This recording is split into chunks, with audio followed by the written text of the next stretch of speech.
Magandang gabi sa lahat. Andito po tayo ngayon sa Tikbalang Paris Overload. So, ang bagong location po nila, second branch nila is located malapit lang po sa National High School sa harap po ng Dainty Salon. Anyway, yan po sulit na sulit po yung kanilang Paris. Ayan, kitang-kita nyo naman.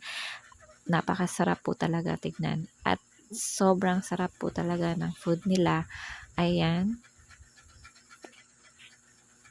Di po kayo magsisisi. Puntahan nyo na po. Kasi sa halagang 120 pesos, 150, sulit na po yan. Busog na busog po kami. Lalo na kapag tag-ulan. Ayan.